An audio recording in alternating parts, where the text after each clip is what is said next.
Welcome to the 8th episode of Unfortunately, I Read Books.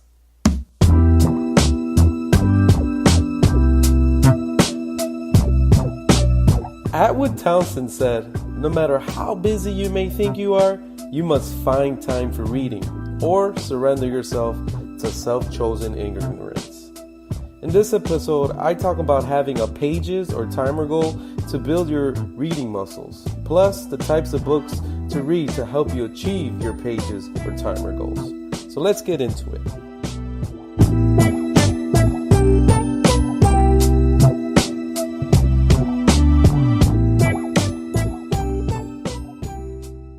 Okay, reading by pages or by using a timer. Okay, let's start with pages. Now, this strategy is you start reading by having a goal of reading, let's say, one page in the morning and one page in the afternoon or in the evening. And you do that. And then you build up. Say the next week you're going to say, I'm going to read one page and a paragraph in the morning and one page and a paragraph in the evening. You keep building up, building up, building up. It's just like exercise. If you have a goal to pick up 100 pounds with your biceps, you don't start, if you've never ever worked out your biceps, you don't start at 100 pounds. You start at 2.5 pounds and work up, 2.5, 5, 7.5, 10. You keep working up until one day you're picking 100 pounds on each arm with your biceps. Same thing with reading. And if you're just starting, it's going to feel like you're not accomplishing something. Like all I'm reading is one page in the morning and one in the evening. You have to have a long-term mindset when it comes to building a reading muscle, to become a reader, to become someone that reads like me, 105 books in 1 year. I didn't start this way. I read no books when I first started out. So just keep going. And then, you're going to be up at 5 pages in the morning, 5 pages in the evening, and just keep moving up. And you are going to plateau, You're going to keep moving along nicely. And there's going to be a point where it's going to affect your day, Warren Buffett is a very high level, an outlier, not normal. He reads about 8-9 hours a day.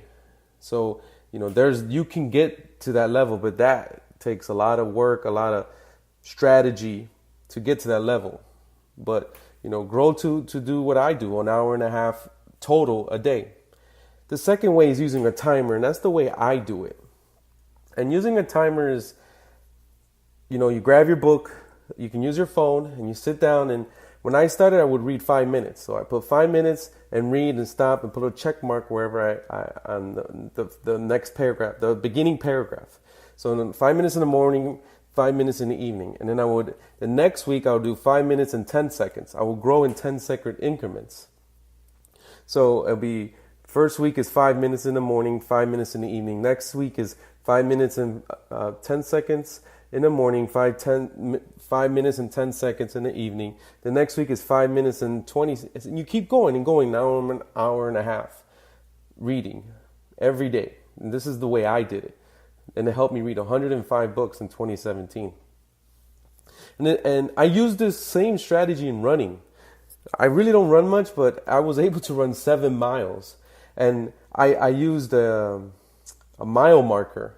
So the path that I would run, they would chop the mile in 10 parts. So I would be like, okay, today I'm going to run 1/10 of a mile. Boom, I'm done.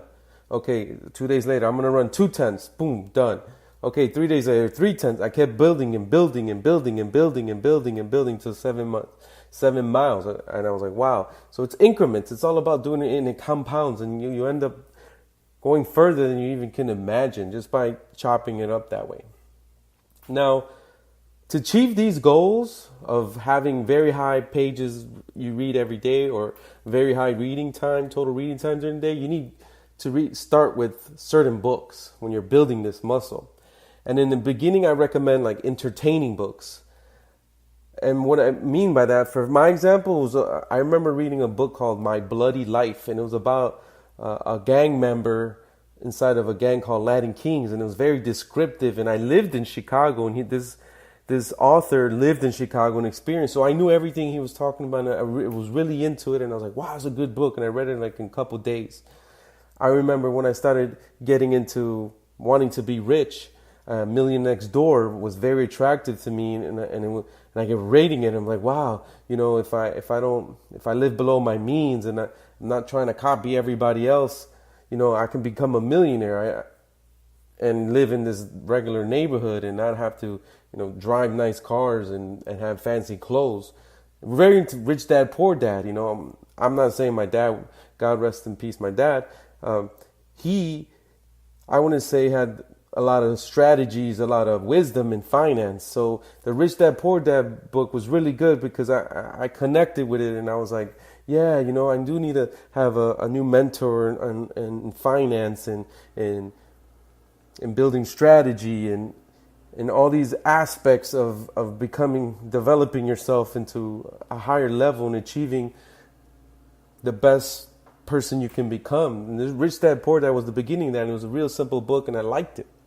Another one that I just read that I recommend is called A Child Called It. Very descriptive kid who he was abused by his mother, and the story is so vivid, and you just don't want to stop reading it. You need to read books like that because you'll stick to your goal. You'll stick to that pages or timer goal. And then that's going to help you to move to more thicker, more sophisticated books. That's where you want to get to. You want to read books by professors, researchers, or other very high-level intellectual people, authors, like Grit, Angela Duckworth. Duckworth, I think his name is. But that book is amazing. It's going to help you in your life. Growth Mindset by Carol Dweck. Power of Habit by Charles Duhigg, I think his name is. Those are the type of books you want to grow into. Read an hour and a half of those type of books, and and then my goal is to really get to a high level and start reading books like Aristotle. I read the Bible, just really high level books by Charles Darwin, Carl Jung, to really understand them. But you got to grow into it. You can't start reading that stuff because it's just such a high level of reading that you have to kind of have a foundation. So there you have it. This is how you build your reading muscles. And so far this year, 2018, my reading challenge, as of recording, I have about 14 books. So we're going in good pace. I think I'm going to pass 60, and maybe I'll go for 100. We'll see. 2 years in a row. I want to thank all my listeners. I have over 130 plays and downloads so far. This is exciting. It helps me keep going. That I know that I'm helping people. And I also want to announce that I'm going to have this little special 2-part series. It might go more than 2 parts, but right now I have 2 parts planned. And it's the life-changing books that helped me read 105 books in 2017. And these books are just like books that will help you read more books. That's what it basically comes down to.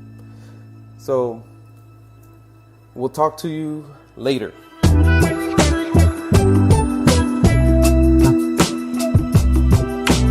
Please subscribe to this podcast on iTunes, Stitcher, Google Play, or any other platform that plays podcasts so you don't miss the next episode, which is going to be a 2-part series about the life-changing books that helped me read 105 books in 2017.